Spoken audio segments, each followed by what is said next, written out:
2 years ago, I would have spotted them, brother. I would have went home, come back and shot the place up. We were just at war with each other, both our clubs, brother. Their side's taken a few of our members and vice versa. We've killed a few of them.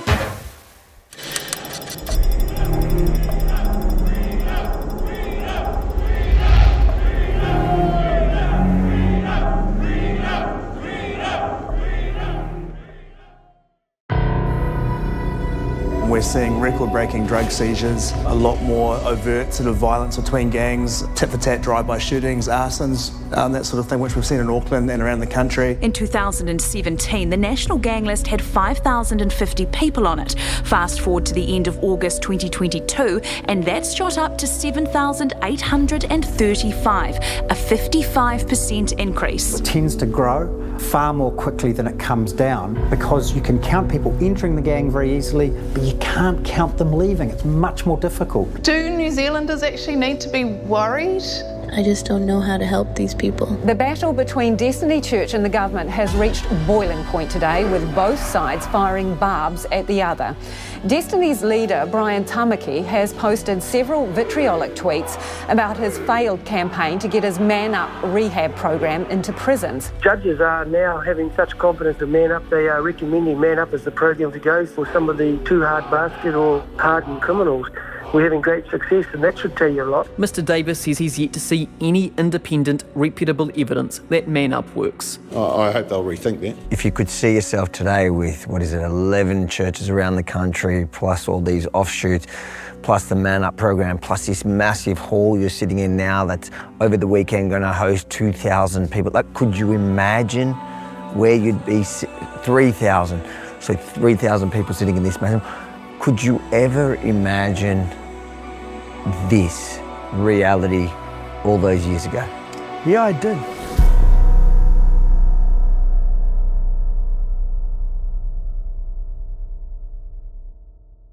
My name is Yemini. I'm a journalist, a podcaster, and an author. And that's where this story begins for me. Last year, I launched my book, A Rebel from a Start, right here in Auckland, New Zealand, after my ban by the former Prime Minister Jacinda Ardern was finally overturned. But that's where my problems just began. New Zealand had it rough during COVID. In fact, Jacinda Ardern's government's brutal crackdown on dissent during the pandemic was recognised as one of the worst around the globe. We as a government and as a country have been willing to move much earlier than other countries. Because we're trying to slow transmission down, we've been moving hard and early. So I need New Zealanders to just be prepared for that next step. But it's not only the government that turned on its people here. A fringe minority of radicals aligned with the Jacinda Ardern government, radical leftists, also escalated its attack on freedom. So when I finally arrived here for my book tour, that's when I became part of the story, after the same violent extremists came for me. Venues began pulling our event under the threat of intimidation and escalating violence. But one group came to my rescue, Brian Tamaki and his Destiny Church, who offered to hold my events in both major cities, and they were uncancelable.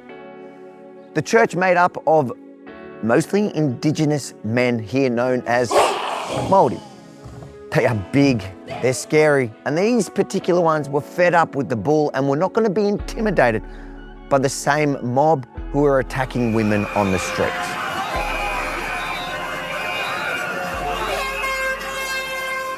Possibly like you, I heard a little bit about Brian Tamaki. I'd read the headlines. The racist homophobe with a scent of Nazism. In fact, to be honest, I was possibly a little bit convinced by some of them. But when I met the church leader, I realised I couldn't have been more wrong. And we should unite two people who signed a treaty that did not divide us but united us. And the future is not in us being separated, race-based separation, or allowing minorities like the trans movement to destroy our country. But Kiwis must rise up now. We must stand together, fight for our future, fight for our children, fight for our faith, fight for our flag. fight for our country. And the more I looked into it, the more I realized how much of this story is missing. In fact, the story. And the story is about how this group of mouldy men, loyal servants to the church, came to be. This is the story of Man Up, a program of renewal. This is the story of Brian Tamaki and his church fighting against all odds to save New Zealand from itself.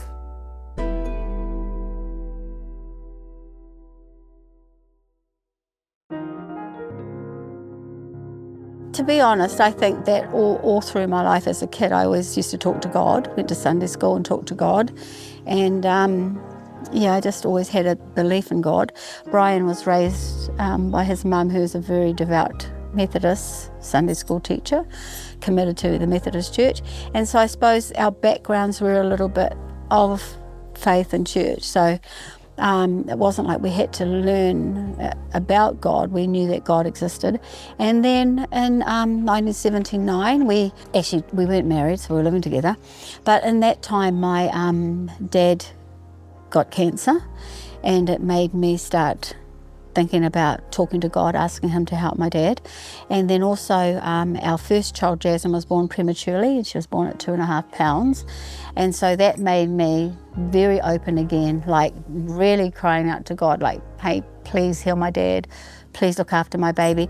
And you know how we throw sacrifice, and I'm like, I'll lay here and you can take my life and let them both live, that sort of thing. So I started becoming very open. In that time, Brian's parents became born-again Christians. Dad, who was an avid drinker, all of a sudden got saved, gave his heart to the Lord. And they came over and they started telling us about, Jesus. And Brian wasn't very impressed because he thought, well, what sort of dad are you and who do you think you are telling me now about this God? And he wasn't really interested. He was probably like shocked. Now Dad's trying to be a dad and help us. And then Brian's parents asked us to go along to a hui there, a meeting. That's what we call a hui. And Brian said, I'm not interested. And his dad said, look, hey, there's going to be a hangi there. And Brian goes, oh, okay, then we'll come. A hangi is traditional food of a Māori where you prepare the meat, the vegetables, and you put it on hot rocks. You can put it in a basket, you can put it in containers, but usually the way is you put the meat in, and then you put the vegetables in a saki, in a muslin bag, and then you put them on top, vegetables on top of the meat, and then you cover it with wet sacks, and then you put hot dirt over top of it, and it steam cooks for about 3 hours. So just to be clear, the way to get him to church that first time was through food. Yeah, through a hangi. And that's why when we've done all these meetings around the country, we'll cook 1,000 or 2,000 hangis and have a big meeting, and he'll say, tell everyone there's a free hangi, because that's what got him there. So, hey, the way to a man's heart is through his stomach, as they say. It so is. That's good. That's good quality fat. This one here, look.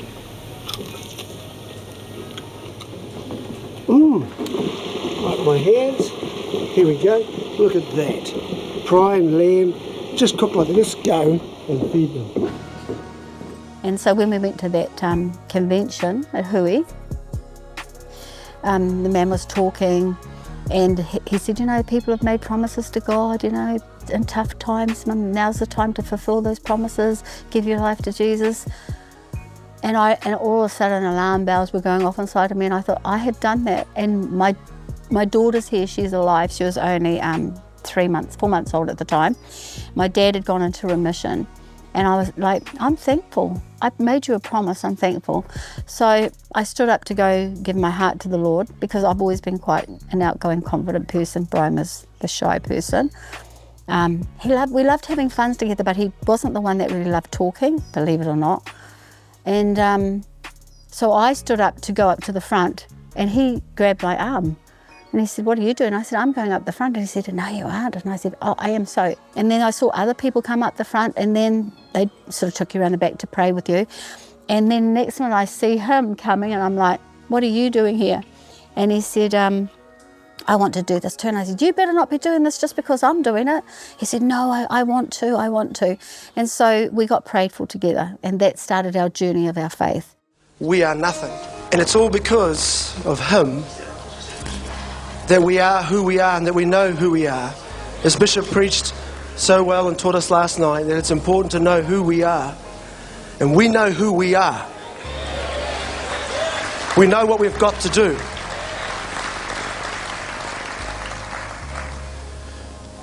I predict in the next 5 years, by the time we hit our 10th anniversary, and I don't say this lightly, that we will be ruling the nation.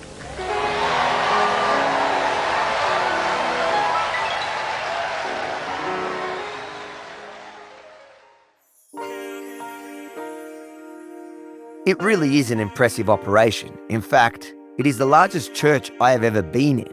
Aside from the modern magnificence of the complex itself, I had to wonder how in 2024 does a church this big stay afloat? And I think it's because it doesn't close. Usually a church opens on a Sunday morning and closes its doors for the rest of the week. However, this church runs like a business 7 days a week. Instead, they aren't really selling anything physical other than merchandise and coffee. What it offers is help, and not just to adults.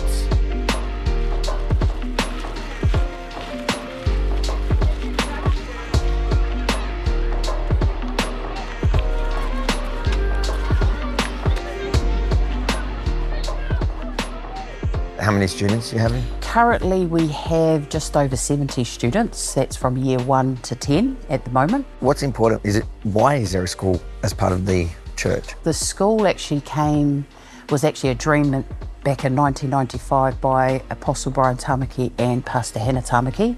It didn't actually start until 2003. So it was a dream that Apostle Brian Tamaki and Pastor Hannah had.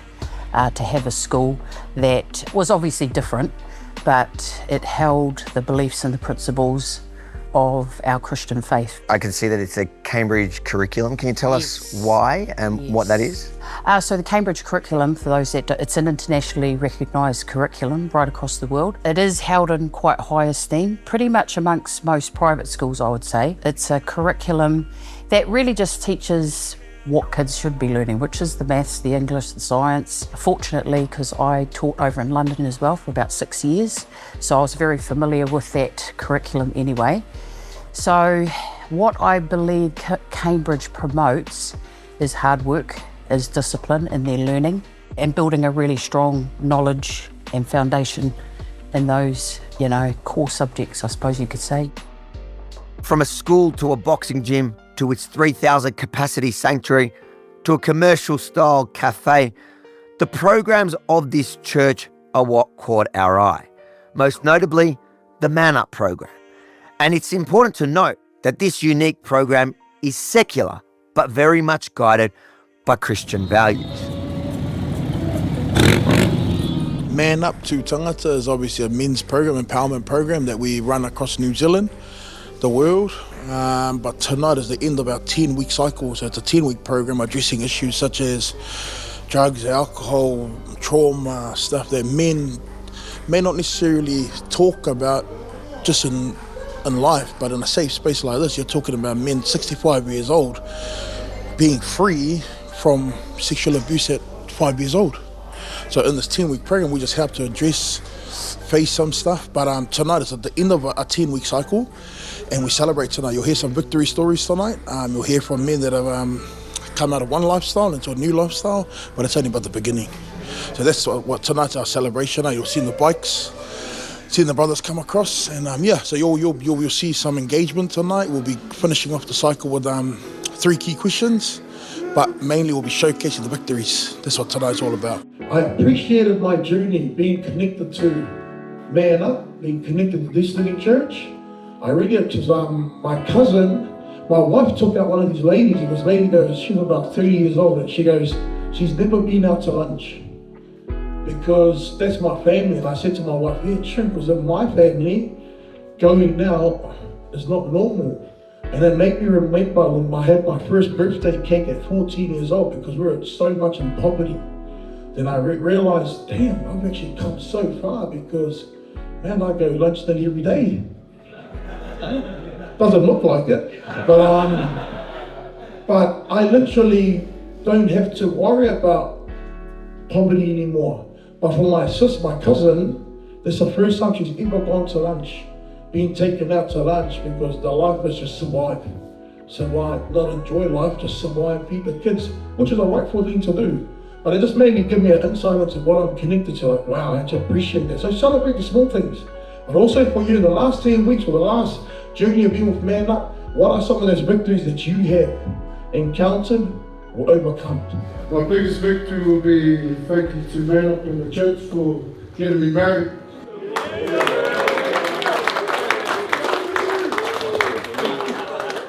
I don't drink alcohol anymore. My victory for today was giving up drinking for 2 weeks. When I first started it, I had 3 men around me. Just quickly here, I'll just go straight to the first person. When I started Man Up, it was just 3 with us, and it was awkward. So I told them about my life, because they saw me as Brian, maybe as you see me now, and they didn't know that I didn't come from that, out of the palace and brought up with riches, wealth, comfort and privilege. No, had to fight for every inch of where I am today. Self-built in a sense, with the help of God. So I told them, they were down, they weren't interested in this little group. But when I started telling them some parts of my life, they were going like, whoa, man, yeah, I didn't think that was in you. I said, no, you didn't, did you? They said, no. I said, I didn't either. I actually came to the church when my son was 1 year old with a restraining order against her mother, lost everything. So I come into the church and I got my whole family back after 1 year. Anger was a big part of that generational curse. You're talking about my son being 1 and me trying to kill him at 1, that's anger. You're talking about my wife giving restraining order on me because I want to tie her up in a bathtub and beat her up, while she's naked. You're talking about a man who had lost all respect from his own family, that my brothers that now live with me, and we're going to be shipped off somewhere else because mum and dad didn't trust me anymore. So that was the life amongst all the stuff that makes you that kind of person, the drugs, the associations. Like I said on Thursday night, that guy that I pointed out in the room was a guy that came to the pad and pulled me out, because he worked for the Mangere police and my face had come up on his file and says, gotta find this fella. That's because of all these warrants. It all caught up on me. So he knocked on my door at the right time where I really needed help. And what do you mean he knocked on your door? He literally knocked on your door? He literally knocked on my door, yeah, because he was in the police and there was a warrant for my arrest, 12 warrants for my arrest. For 2 years I was on the run. I lived down this driveway where I'll see cops coming like 500 meters out. So when cops would come and raid my house, I would just jump out the window and hide behind the fence and just watch them raid my house. He was a police social worker. Okay. That worked for the police, that knew of me. So he came off duty just to come and knock on my door because he was connected to Destiny Church. And he had known me from prior life, the potential I had, what I could do. And he saw faith in me and he came and knocked on my door and says, hey, police are looking for you, but I'm here to tell you I can help you. And he was on that connected me to the church. His name is 2-Day Marshall. He's a guy that I recognized that other night, Long story short, it was that connected me to listening to Brian and Brian preaching a word or whatever the Holy Spirit did at that time for me to believe in myself again. So coming to the movement, I was fried when I heard Apostle Brian Tamaki speak. And when you're fried, you're not meant to make sense of what's happening around you, but you get so gauged in on just this one person. It was pretty much just me and him. I received Christ that day, and I received the possibility and hope of getting my kids back, or my wife back, and my girlfriend at the time, and my son. When was this? How long ago was this? My son's 16. How long? 15 years ago. So my son's 16 now. Was it the Man Up program then? No, it was just the church. Yeah. What made you go to the church? When you've hit rock bottom and you don't know what you've got until you've lost it. So I lost my family, my mum and dad. I lost my girlfriend. I lost my son, I lost dignity. I kept on staring at the same tree for 2-3 years straight because all I would do was wake up, bong. Lunchtime, bong. Dinner, bong. Find money, scrap cars to buy your fix. What was the purpose of life? The change is real. It's evident. For example, if one of our brothers has come through the program and now is going to facilitate a program, those people that know him can see the difference between where he's come from and where he is today. It's evident in his behaviour, in his talk, and just the way he carries himself, and obviously more evident at home with his family.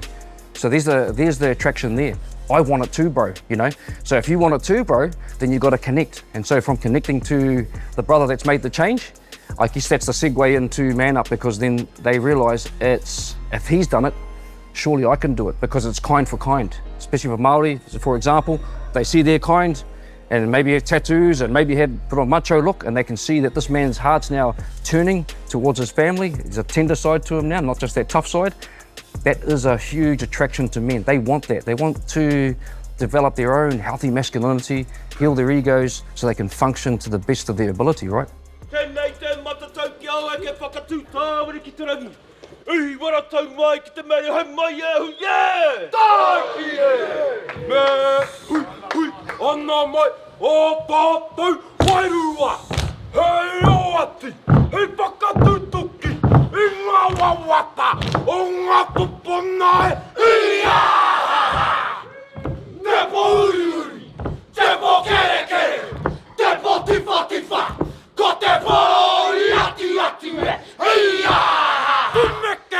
You went from organised crime for 17 kilos of meth. Yep.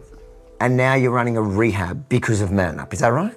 Yeah, I hate to say it, it's the big 360 turn and all that stuff, you know? Yeah, it's, what better person to have in that? The person with life knowledge, I suppose, of the whole game and all that stuff, you know? You been to jail before? Yeah, a few times, caught up in, not big ones and that, but still 3 or 4 times. And then, just got pulled into a big operation on this last one. The charges with meth and all that stuff, with moving of meth and being part of a criminal group. Me as the apparent one of the co-leaders, they're trying to say that I'm part of that. Yeah, that's what they're alleging, you're one of the co-leaders. Yeah, so, and it was during that COVID time, which was, because the stand down for your court cases is miles out, the stretch is miles out, so.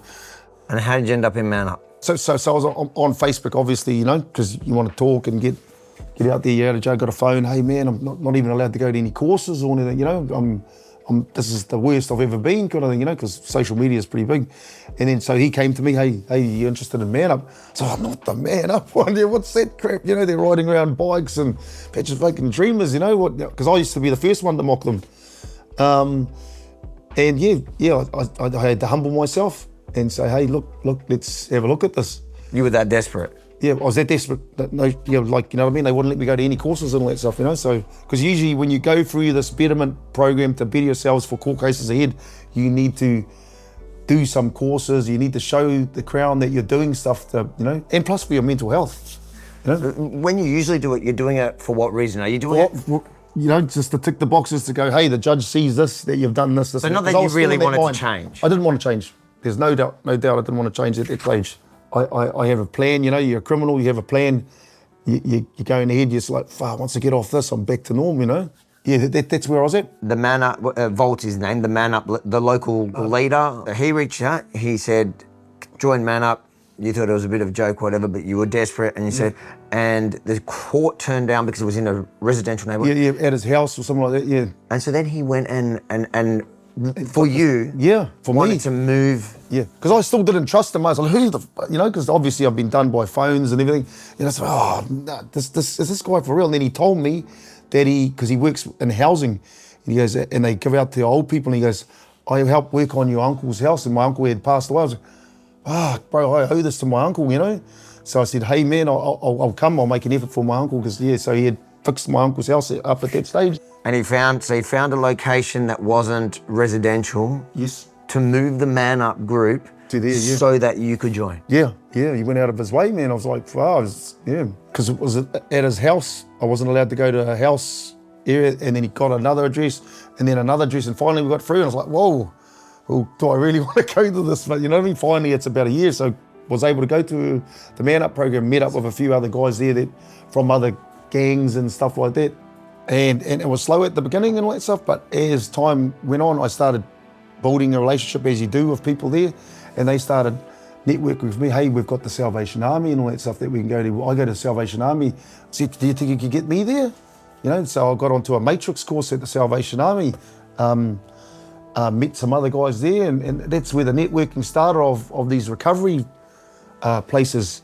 And I started learning that only through Man Up and all that stuff. All these people go to Man Up, you know, and they want to help you. I'm happily married. I have a house, you know. This time last year, I was staring at a cell. So, I mean, what it looks like for me, yeah.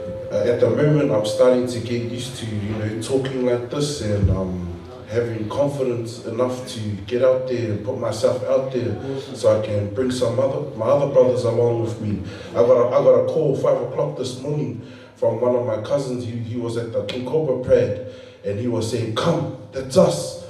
And I said to him, nah, that's you, brother. Yeah, so that's what it looks like for me, is just keep challenging my brothers that are out there doing what they're doing and helping what helped me. I think the thing that blew me away most last night, watching the Man Up session, was this story that unfolded in front of me, and I kind of had to, one of those involved in it explained it to me after because I didn't understand all the references. You had two men who, one of them told me only 6 months ago, they were literally shooting at each other. One was responsible for the death of one of the other's family members. The other one was responsible for the death of two of the other. And there was a heartwarming moment. I'll tell you the biggest thing of all though, like this is how far I can see how far I've come, is I can do this.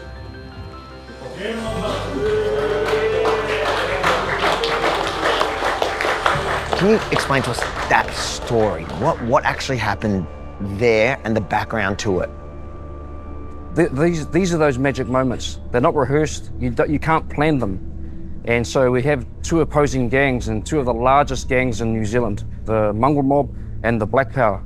Last night we seen two representatives and they're very upfront about it. They've got it masked over their face, and you can tell by listening to them and hearing their stories that that's their culture, that's where they come from. To hear them last night, to share of what Man Up has done for them, to open them up and to talk.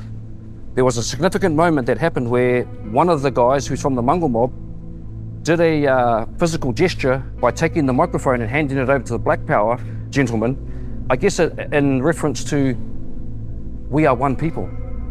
That is a huge step for two opposing gangs that have bad blood in their past, and even today, if they're walking on the streets on the same footpath, there's gonna be a war.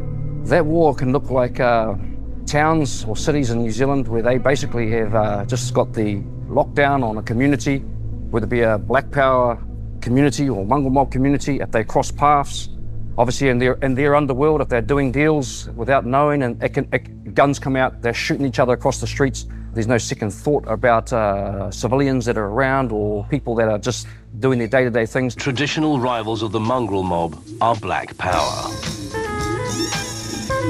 And when mob members meet up with Black Powers in there, it's just instant fight. They can't even walk past each other in the street. That saw the emergency 111 line run hot in Napier this morning.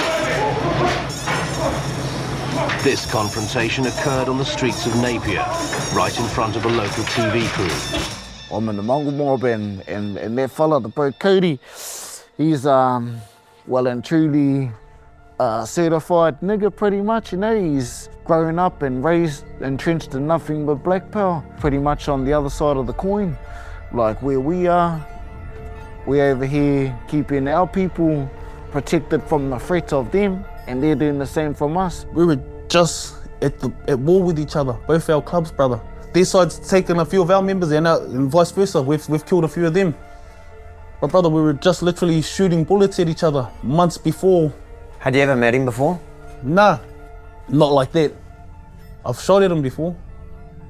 Yeah, and he shot at us too.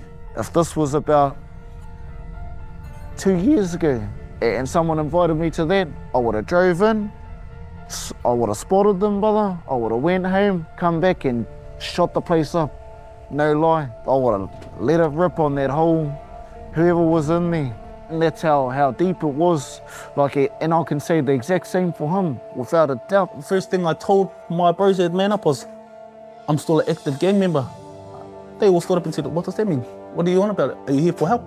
Oh, yeah, I am actually. They said, we're just here to help you, brother. We don't care what's on your back. I'm still welcomed in there as an active gang member right now for one of the most feared gangs in New Zealand. I'm still a patch member for them. I'm still looked at like a beautiful brother in church, brother. They still welcome me with open arms, and I love my brothers and sisters at the church too. How did it feel when you first saw him that night?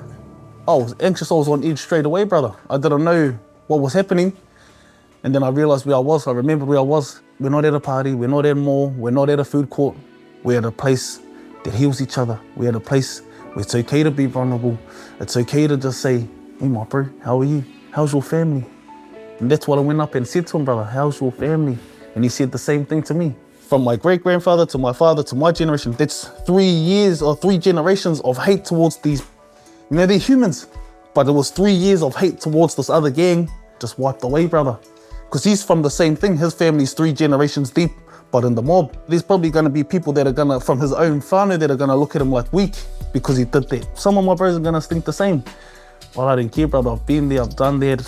This is who I am, brother. This is the real me.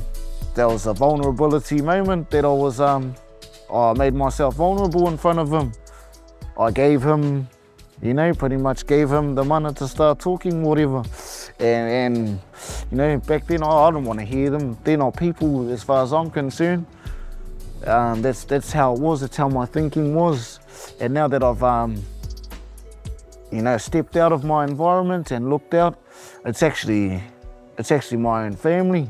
I've had it all done to me, but there's a better way, brothers. You don't just got to go to jail. You can be a man at home, a real father, a real husband, a real good man, just a real man. And that's what my future is, brother, to go home and tell my bros, do your thing if you want to still do their thing. But there's a better way to do it, brothers. You don't have to keep getting locked up and being a statistic and really that's what the government wants us to lock us up. This war started a long time ago for these men, when they obviously were raised in homes where I would put it on the shoulders of their fathers, that there was no validation, there was no shaping of their identity. And so why didn't I join a gang? We were brought up in a gang neighborhood, me and my brother. I can only put it down to is that our dad did validate us. He spoke into our lives as young men to actually help us understand that we're strong enough, we're good enough on our own 2 feet. Yes, we can play sports, we can go to clubs, but you don't need to join a gang. In fact, Dad never mentioned about joining a gang, but yet we associated with the gang, especially Mānga Mob and Black Power. And a lot of our friends today are still associated with the gangs. And if I look back at it, I go back to the home where it usually has some sort of bearing on the father. I grew up in a small town called Whakatane, brother, and life for me was pretty hectic. Similar to a lot of bros that been in my situation that have ended up joining the gangs and that. But I didn't join. I was born my childhood was pretty messed up, I would say. I was 7 years old when I was dropped off at this house from what I thought was my mum and told, well, I've got to go to jail now, boy. There's your real mum. And I was left at the Black Power pad with this lady that's now my biological mum. So for 7 years, I was raised from the sisters, from Black Power sisters, and my mum didn't want me. But then when the last of the sisters ended up getting a big leg, she took me back home. And that's how I was introduced to my parents was, this is your mum. Kind of just went downhill from there, brother. Had the sexual abuse, physical abuse, mental abuse, everything you can think of, brother. I've been through it. It's a generational thing. It's even affected my children, the alcohol, the drugs, all of it, brother. So 7 years old, you dropped, do you remember it? Yeah, I remember it vividly, brother. I remember it vividly, crying for my auntie because it was my dad's sister. I found out, I know now that it was my dad's sister who was raising me. But I couldn't understand that this lady that was my mum for 7 years was dropping me off to this complete stranger's house, and I was now being told, that's your mum, you call her mum. As a 7-year-old, you shouldn't be going through that, brother. You should already have a solid foundation of mum, dad, home. I have none of that, brother. Yeah, I had multiple homes, multiple mums, multiple dads, and I had no sense of belonging, brother. By the time I was 11, I was already selling drugs to help my mum pay rent. By the time I was 12, I'd met my wife. When I was 13, 14, my daughter was born. So I had to grow up real fast, brother. I didn't have a childhood. Children at 12 and 13 should be playing with balls and playing with frisbees and pushing your friends on the swing or on the slide, jumping off trees into the river. Brother, I was jumping into houses to rob food to feed my baby at that age, you know. I was robbing houses to feed my pregnant wife at 13, 14 because I didn't know how to support them. I didn't know how to be a man. From the age of 14, I kind of slowed down because I already had a baby and I'd stopped going. I didn't really go to jail, brother. It wasn't until I was 28 that I went to jail for 7 years. What did you go to jail for? For organised. My charges that I was found guilty on was organised crime, discharge firearms towards law enforcement, discharge firearms in public, unlawful possession of firearms, and GBH with a weapon. GBH was GBH? Previous body harm, yeah. And that was because one of the bullets had ricocheted off they twisted it, but the bullet had ricocheted off the ground and hit one of the police officers in the pants. And that's where the GBH come from. Now you're 33, looking back. How do you feel looking at that kid? Makes me want to cry, brother. Not cry, but like it's sad because I would never do that to my children, you know. I could never picture myself just abandoning my kids for what, for material, you know. And at the end of the day, it's just materialistic things. I could never see myself doing that, brother. Now that I've joined Tu Tangata and that, I pride myself on being a good father, brother. That's one of my, what I think is one of my many good traits is wherever my kids need me, Dad's gonna be there, wherever it is, you know. But I never had that growing up, so if I could look back and see him now, I would probably tell that boy it's gonna be okay.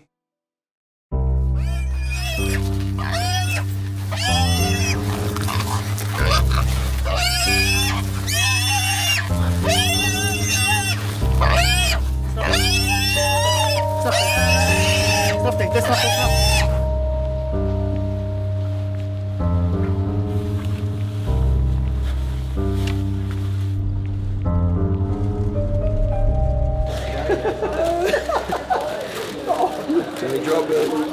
This is my main dog. He finds pigs, wild pigs, and he pulls them up nicely, hopefully. And when we get there, we can deal with the pig. Say hello, Strike. Look, my friend's from Australia and Canada. He's a good dog, this dog.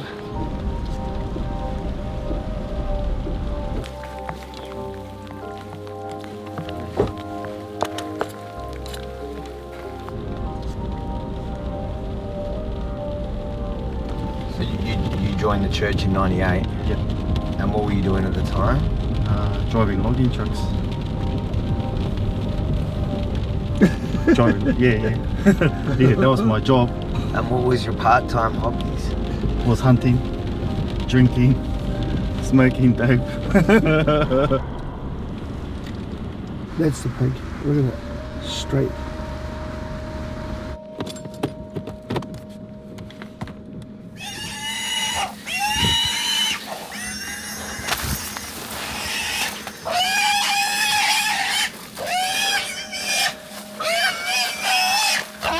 That's enough. That's enough. Oh, Reckon we can get that one home? he's all right, eh? Yeah, I didn't get too injured, eh? His leg's not broken. Mate, I don't know.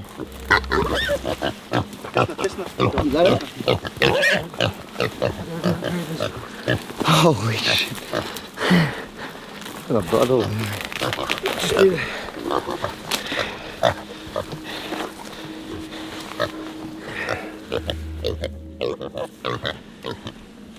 Sometimes you get the opportunity to take a pig home alive, not dead. So yeah. How long you been hunting for? Oh, since 1979. No, 75. 1975. Yeah. And what's the history with New Zealand and hunting, or Māori and hunting?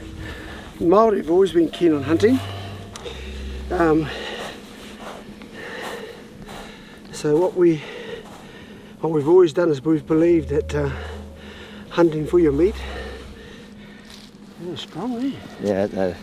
Can you imagine a big one? Mate, that was hard. Just holding him down, look at me. I'm full of blood. Cuts and... This one? Yeah. Then you close it quick.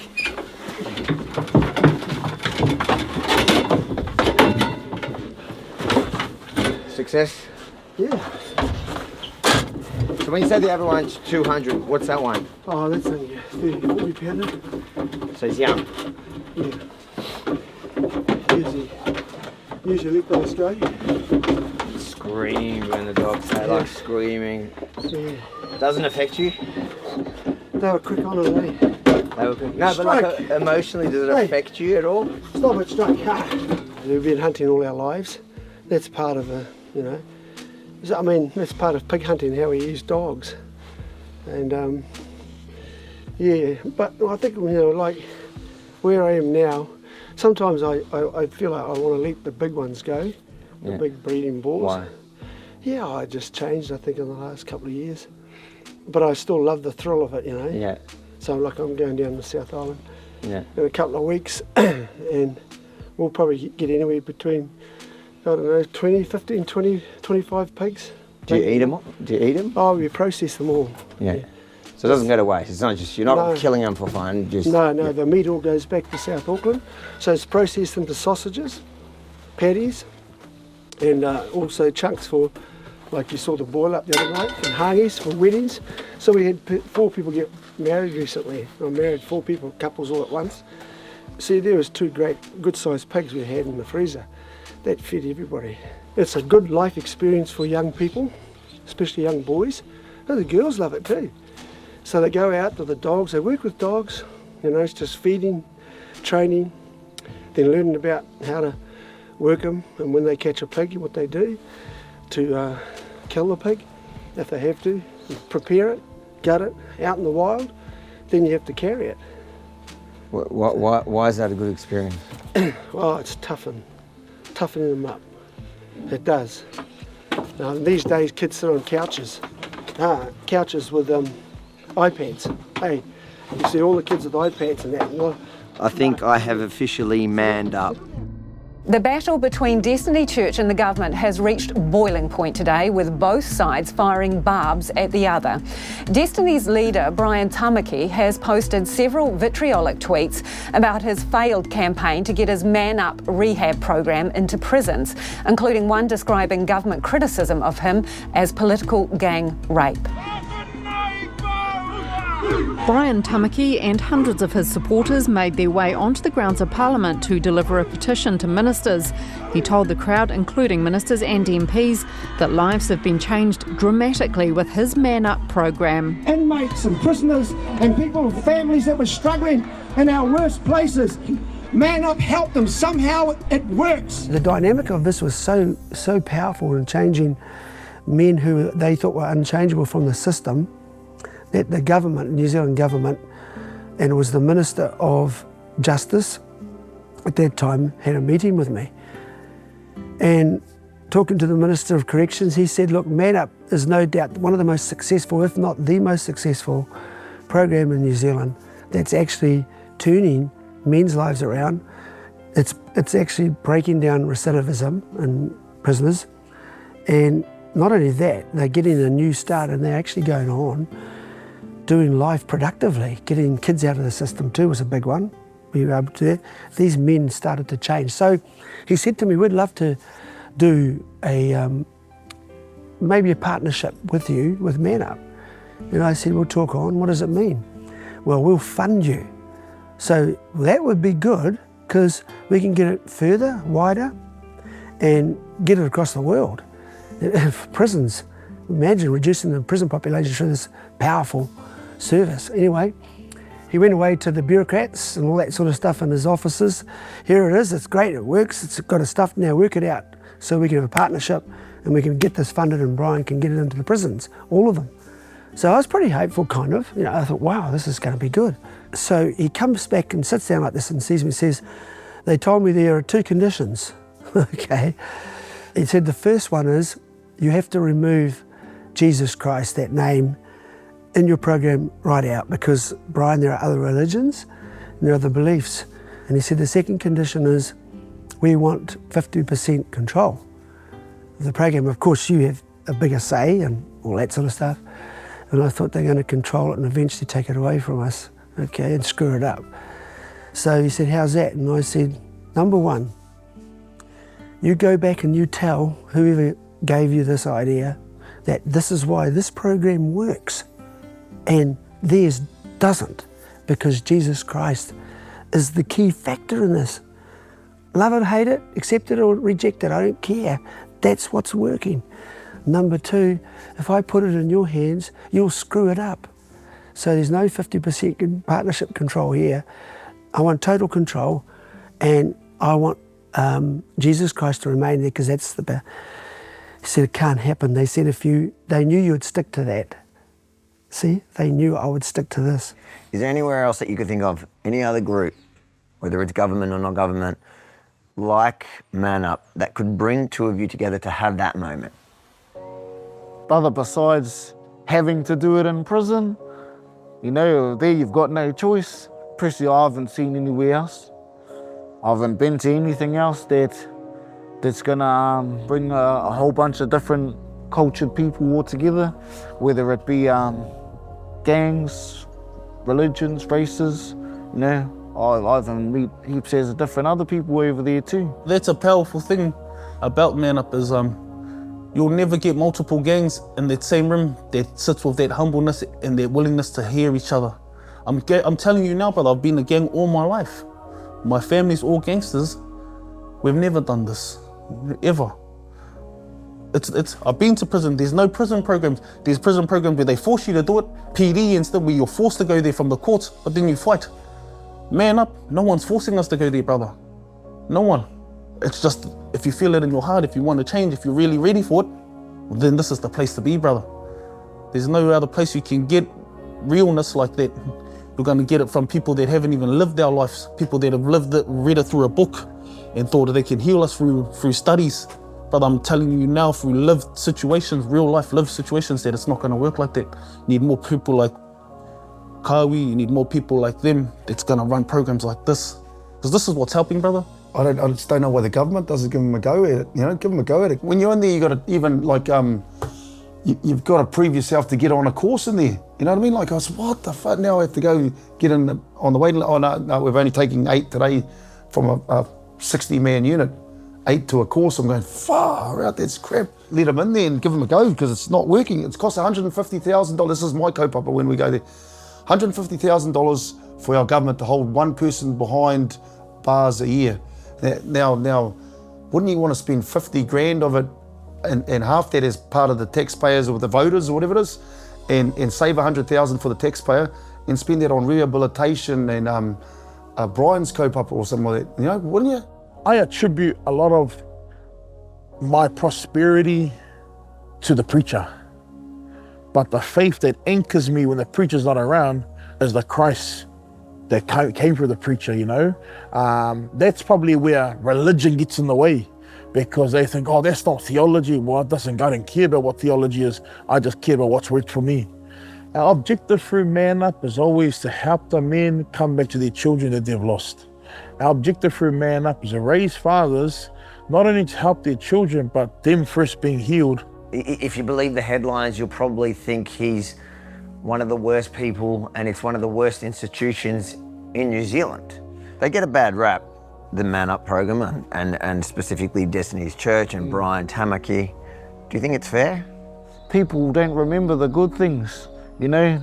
You could do 1,000,000 good things and then have one bit of shade thrown at you, and then you know, everyone's going to remember that one bit of shade over all of them. Unless you were there witnessing all of the millions of good things, you wouldn't know. You're always remembered for the bad things and not the good things. Brother, they're doing some good things and they've helped me a lot. I know the media lies because they lie about us, mate. You know what I mean? They lie about just because of being a criminal, mate. They're liars about, you know, what's going on in the real world. And some of the shit they got right, but they live off that. They live off a little snippet. They take a snippet out of our lifestyle, and they live off that to get votes. It's always been like that in politics and all that stuff. I would describe the apostle as a great man. I mean, just look at the proofs in the pudding, brother. You know, how many people has he kept out of prison? I'm not a status, a past, or you know, a little bit on the book. I'm living human right now, saying that you should have been in jail right now. Usually, I'm in jail by this time. Usually, I've already beat my wife up. Usually, I'm already hooked on drugs. This is the heaviest I've been in 33 years. My normal weight's between 70 to 80 kgs. I'm 100 plus kgs. That's all because of the church. It's teaching me how to eat healthy, live healthy. But the reality of it is, he's the only one that cares about us, brother. Like you said, what other programs are there for us? There's nothing for us, brother. They leave us there. The government wants to shut us down. They want to label my kind of people as terrorists, and they want me for facial tattoos to be locked up. You know, whereas we go to church with Brian Tamaki, with Brother Iwi, you get welcomed in with open arms, you know. You get job offers, you get, you know, offers to help your family, everything. Beautiful things like this, brother. Where none of this is given to us from the government. You go and ask the government for help, brother. You've either got to be a drug addict or you've got to have gone to prison for them to help you with counselling. You can't just go and ask for counselling from government, brother. They won't give it. You've got to already be either suicidal or half dead. What Destiny has done for me has allowed me to break generational curses of poverty, whereby you would never own a home, let alone a Harley that's parked in the garage, let alone multiple vehicles, let alone a business. This is me coming from nothing. This is me coming from someone who had lost everything to me committing, submitting under the teachings of you'll get better. There's a light at the end of the tunnel. Before Man Up, I can see some people in there that I was actually locked up with. What's up, brother Smash? What's up, my brother? But before this, my home was jail. I spent more years in prison than I did on the outside. I had more Christmases in prison than I did on the outside. I had more birthdays through a phone call to my kids than I did blowing the candles out at the birthday table. So that was my life before this, brothers. Then I was given an ultimatum. My wife was sick of taking me back. She told me either come to Man Up or piss off back to Whakatane and don't come back at all. Yeah. So I knew right then and there, because she's never told me this. I've been married to her for 10 years, we've been together for 17, and I've never been told, boot it. So I knew she was, this was it. Like you would hear through Cody. 18 years later, I'm finally hearing, I love you. I hear that all the time. I hear men 65 years old, like Ashiru Bidande. He's 65, he's sitting in my group as a facilitator, and he's sharing of not wanting to forgive someone they sexually abused him when he was 7 years old. Man Up provides an environment for men to be safe, to be whole, and to be healed. I'm at peace. So when I come up for sentencing, if I get jailed, I'm at peace with it. So, you know, I've done all the things I can. Like I said in today's thing, if we can all build a legacy that we want to leave for our kids and our mokos, our mokopuna, we'll be all good. So I just want to go out and my kids know, hey man, my dad was a good man. He was trying to do good things. Very, very different to how everyone else was doing it. But hey, he was doing good things. Yeah, so they can have that in their mind, because I did a lot of bad things in my time and all that stuff. So this was what I thought was a man, but it's not. I'm telling you right now, that's someone that's been wearing these fists on my face since 19 years old. That, if anything, brother, it made me less of a man. You know? Now I have to look over my shoulders when I'm just swimming with my kids at a pool, wondering if my enemies are going to be there. Just normal things. Can't even walk my daughter down certain streets because it might be mob owned. These are what's in the middle of our centerpiece on our patch. But it's not a gang thing for me, brother. It's like I said, it's my grandfather, my dad, my mum. This is my family, brother. We all got it. You know, my kids are happy as my kids are running around. You can hear them laughing, screaming, happy. You know, they're so happy, they're proud of their dad, you know. Before, they were embarrassed of their dad. And I remember going to their school and getting told from my daughters, oh, can you stay in the car because of the way I look? Brother, imagine that as a dad, eh? Getting out to go and watch your daughter's netball game, and she turns around and says, oh, can you get back in the car? I was sitting in the car crying, brother. I want to watch my babies play sports, but they were so embarrassed of this. Where would you be today without Man Up? Oh, bro, I'll probably be back in jail. Back when I was deep in the gang scene, we used to laugh at Man Up and all that stuff, but you know, brothers, it's actually, you know, it works, brothers. Yeah, it might seem a little goofy going to all these little meetings in there, doing all this talking, all this girl stuff in there, but it actually works. It actually works in helping fathers become better men and saving our families. I can't be a hypocrite and say, don't go and join the gangs because I'm an active gang member. But I'm telling you, brothers, as this active gang member, that it's not even worth it, brother. You go to jail, your family misses out. You go to court, your family's there to support you. You need top-ups in jail, it's your mum or your father that's usually topping you up, especially when you're young. I guarantee you, any 21 or 19-year-old that goes to prison now, none of your 19-year-old or 20-year-old mates are going to come and visit you in prison. It's going to be your mum crying on the other side of their prison.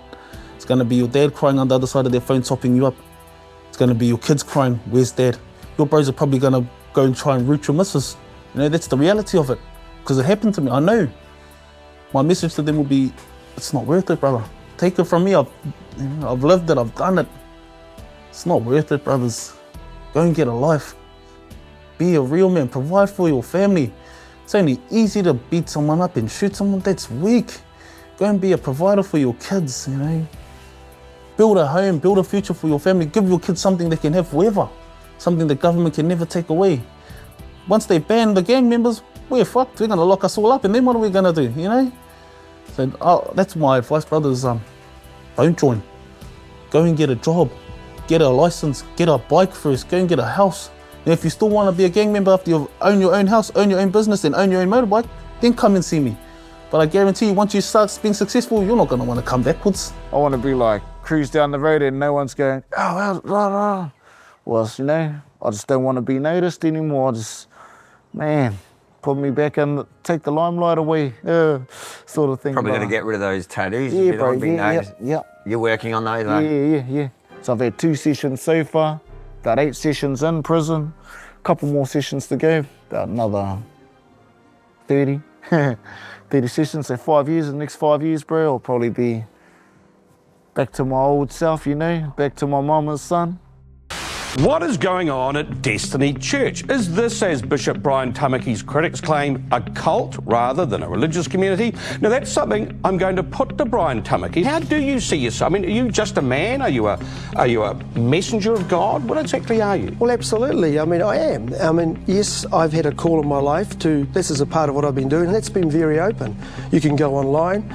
I've been on TV for 8 years in this country. The church is open. You can come on Sunday, in fact, Mark, Wednesday night, and be a part of the service. It's easier to come to our services, log on and see what we're doing, what we're saying, than probably making a doctor's appointment. So we're not closed. We've always been open and we've been welcoming, and that's been part of Destiny's success in the last 11 years. What would you say to people that, you know, argue or criticise you or claim that the whole Man Up program is really just a trick to get young men off the street, out of prison, out of gangs, into your cult, into your church? Number one, it's hard work. That's not true about, you know, it's a trick, it's hard work. There are better ways if you're going to be nasty and deceptive to get people in you. These people don't want to really be involved in any type of religion, so that for a start undoes that statement. Do you force them to convert? You can't. They won't be forced. That's the one thing about these people being in gangs. Many of them being in gangs, they've been on the dark side of deception, you know, dishonest characters, people of all sorts of horrible side of life. So they experience, they can discern. They can say, yeah, they'll know you straight away. They know a person when they walk in a room, they know who's real and who isn't. They pick it up because that's the whole world they've been in. You might want to go along and then meet some of these people before making a judgment, you know, as it should be in the real world, but we know how the real world is, you know, everyone's got an opinion, but it's all good, you know. Like, I love to be around them, bro, because just exactly what I said before, you know, they're helping me to make better choices. Just the choice that I make to go and visit one of them is a better choice than what you know, my past. I might say I'll wake up and go, oh man, I need to get stoned. I need to get high. Oh nah, Might shoot down to the super city and go see what Elder Kane's up to. See if he's down there going throw these hands. You know, might go down and see what my bro Punakai's up to, go fishing. Go see what my brother Temani's up to. It's a family. Yeah, brother, it's a family. Let's just understand cults. Like, I'm not an expert, but I believe cults got big gates and fences, and some people can stay in and some people can't get out. Well, look at this amazing complex here. There's a car park full. It's midweek, and everybody's doing an activity today. We're here in the gym. There's a medical centre. There's a school behind us. There's a childcare centre. So this ain't no cult by description or nature. This is an open place for the community to come at any time they feel they need to come for any particular service. No one's ever forced me, brother. They laughed at me when I said, or not laughed at me, but they kind of looked at me like, hey, who cares? No one told you to change your patch. No one, like they didn't even ask about it, brother. I brought it up. I said I was still a gang member. They didn't ask about that. What they wanted to know was, why are you here? What's in here? Why do you want to change? What do you want to heal? They didn't care about what clothes I wore, what tattoos I had on, or what patch I wore. All they wanted to know was, what are you here for? What do you want to learn? What tools do you need to help? That's why I love them, brothers, because they're real. Like I said, I just keep going back to the same word as real. But if you're real and if you're true to what you're saying, then you're gonna be sweet, brother. You're gonna be loved and welcomed, and you'll go a long way, brother. I already see it. Blessings already happen in my life every day. Every day, brother. Blessings that I've never had, you know? My kids telling me they're proud of me. Man, I've never had that ever. You know, my 16-year-old said, oh, I love you, Dad, you know? Those are fucking big things for me, brother. Big things. Just to be told from your kids, I love you, Dad. I'm proud of you, you know?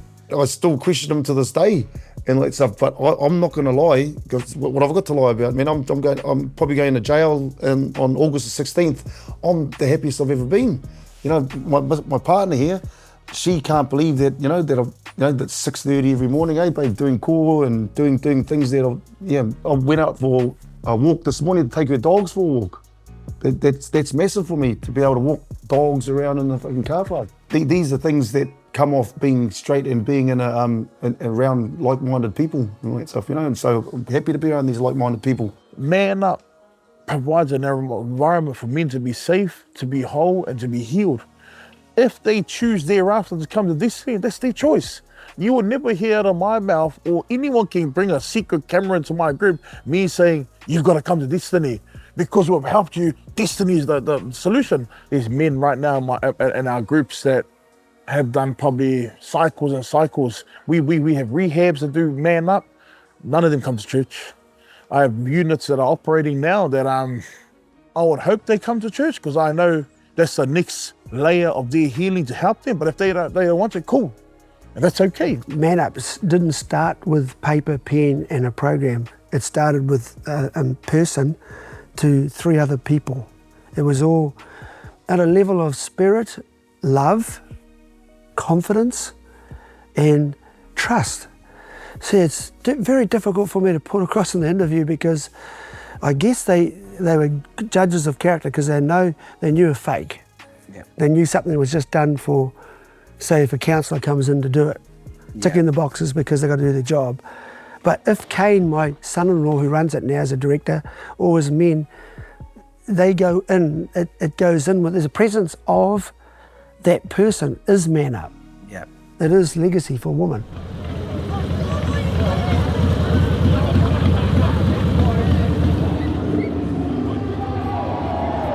So just another reminder about why we're here, making sure your voice is heard. Let's hear a big shout to see how you're ready. All night you've been travelling and then you went to prayer in the morning. Why is it important to commit so hard to come here?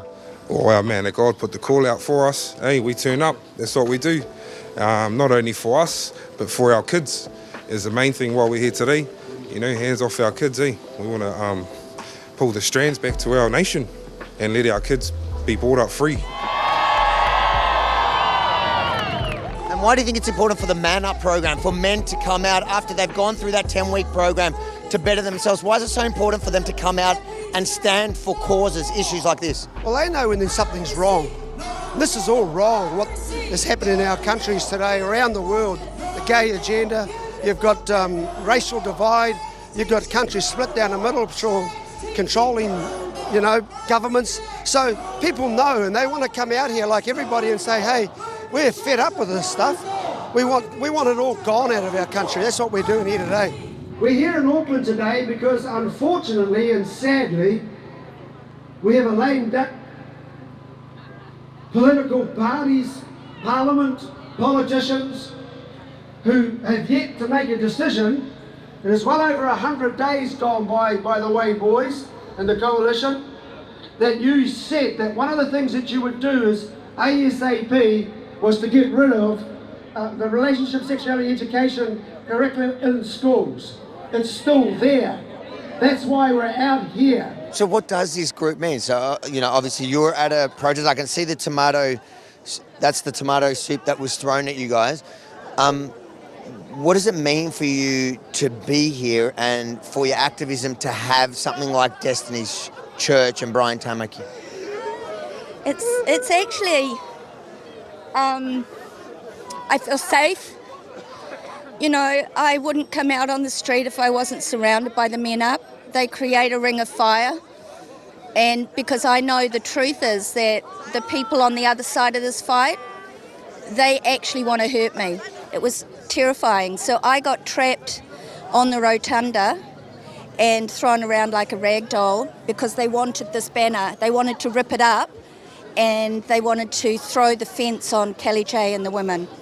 So it was, I actually am still, like, it lives with me even today. I'm here with this group because I know I'm safe, and there are other women that were there that day walk with that as well. I meet them all the time. So for me, being here, surrounded by these people, led by Hannah and by Brian, makes me feel safe. Well, it shows you how useless the police are, really, because they're supposed to be able to do safe protesting. Protests are a liberty, they should be, in any country, and they should be protected by the law. The law says peaceful protest is allowable, so no people, let alone women, should feel that they're unsafe and threatened. So I'm glad that Man Up can be out here doing the business, making sure it's safe for they can have their say and be a part of it. How do you feel about the fact that this woman, this older woman, feels safe around you guys? Well, that's awesome.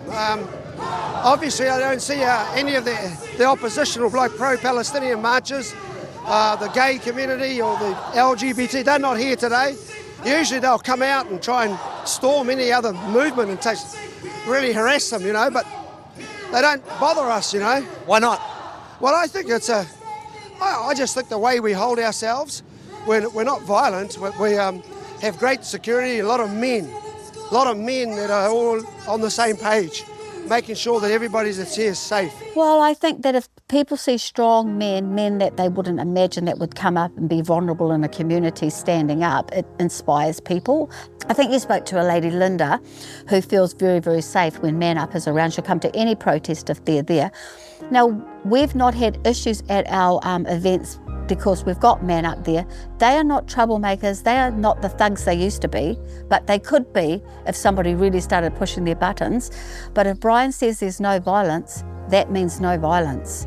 And all those men that are ex-gang men, abusers, been in jail, gang members, if Brian says no, we've not had an incident where there's been disobedience. When people say, oh, I'm not into religion, yes you are.